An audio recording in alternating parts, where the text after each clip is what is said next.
समझता है तो कुछ जातियों में मनुष्य अपने आप को नीचा और अछूत महसूस करता है।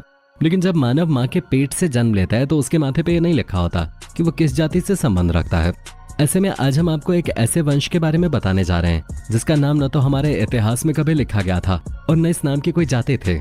ऐसा एक शब्द है चमार, जो हमारे समाज में हमें सुनने को मिलता है। ये अपने आप में बहुत मेहनती होते हैं और अपने काम में निपुण होते हैं, लेकिन समाज में इस जाति को नीच और अछूत बताया गया है। दोस्तों, आज हम आपको इस वीडियो में चमार जाति के गौरवशाली इतिहास के बारे में बताने वाले हैं। वीडियो शुरू करने से पहले आप सबसे एक रिक्वेस्ट है कि अगर आप इस चैनल पे नए हैं तो प्लीज वीडियो को लाइक और चैनल को सब्सक्राइब जरूर कर दीजिएगा। दोस्तों, सिकंदर लोदी के शासनकाल से पहले पूरे भारतीय इतिहास में चमार नाम की किसी जाति का उल्लेख नहीं मिलता। अगर आप भारत की 15वीं सदी से पहले के इतिहास पे नजर डालेंगे तो आप इस जाति की चर्चा कहीं भी नहीं पाएंगे। आज जिन्हें हम चमार जाति से संबोधित करते हैं और जिनके साथ छुआछूत का व्यवहार करते हैं, दरअसल वो वीर चंवर वंश के क्षत्रिय हैं, जिन्हें सिकंदर लोदी ने चमार घोषित करके अपमानित करने की चेष्टा की थी और वो काफी हद तक उसमें कामयाब भी हुआ। दोस्तों, भारत के सबसे विश्वसनीय इतिहास लेखकों में से एक विद्वान कर्नल टॉड को माना जाता है, जिन्होंने अपनी पुस्तक द हिस्ट्री ऑफ राजस्थान में चंवर वंश के बारे में विस्तार से लिखा है। उसी प्रकार प्रख्यात लेखक डॉक्टर विजय सोनकर शास्त्री ने भी गहन शोध के बाद इनके स्वर्णिम अतीत को विस्तार से बताने वाले पुस्तक हिंदू चर्ममारी जाति एक स्वर्णिम गौरवशाली राजवंशीय इतिहास लिखे। महाभारत के अनुशासन पर्व में भी इस राजवंश का उल्लेख है। डॉक्टर शास्त्री के अनुसार प्राचीन काल में न तो चमार कोई शब्द था और न ही इस नाम की कोई जाति थे।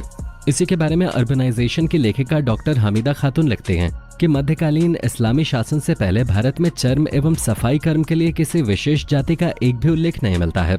हिंदू चमड़े को निषिद्ध व हेय समझते थे, लेकिन भारत में मुस्लिम शासकों के आने के बाद इसके उत्पादन के भारी प्रयास किए गए थे। डॉक्टर विजय सोनकर शास्त्री के अनुसार तुर्क आक्रमणकारियों के काल में चंवर राजवंश का शासन भारत के पश्चिमी भाग में था और इसके प्रतापी राजा चंवर सेन थे। राणा सांगा व उनकी पत्नी झाली रानी ने चंवर वंश से संबंध रखने वाले संत रैदास जी को अपना गुरु बनाकर उनको मेवाड़ के राजगुरु की उपाधि दी थी और उनसे चित्तौड़ के किले में रहने की प्रार्थना की थी। दोस्तों, संत रविदास चित्तौड़ किले में कई महीने रहे थे। उनके महान व्यक्तित्व एवं उपदेशों से प्रभावित होकर बड़ी संख्या में लोगों ने उन्हें गुरु माना और उनके अनुयायी बने। उसी का परिणाम है आज भी विशेषकर पश्चिम भारत में बड़ी संख्या में रविदासी हैं। राजस्थान में चमार जाति का बर्ताव आज भी लगभग राजपूतों जैसा ही है। औरतें लंबा घूंघट रखती हैं और आदमी ज्यादातर मूंछें और पगड़ी रखते हैं। दोस्तों, संत रविदास की प्रसिद्धि इतनी बढ़ने लगी कि इस्लामिक शासन घबरा गया। सिकंदर लोदी ने मुल्ला सदना फकीर को संत रविदास को मुसलमान बनाने के लिए भेजा। वो जानता था कि यदि रविदास इस्लाम स्वीकार कर लेते हैं तो भारत में बहुत बड़ी संख्या में इस्लाम मतावलंबी हो जाएंगे, लेकिन उसकी सोच धरी की धरी रह गई, क्योंकि स्वयं मुल्ला सदना फकीर शास्त्रार्थ में पराजित हो कोई उत्तर न दे सका और उनकी भक्ति से प्रभावित होकर अपना नाम रामदास रखकर उनका भक्त हिंदू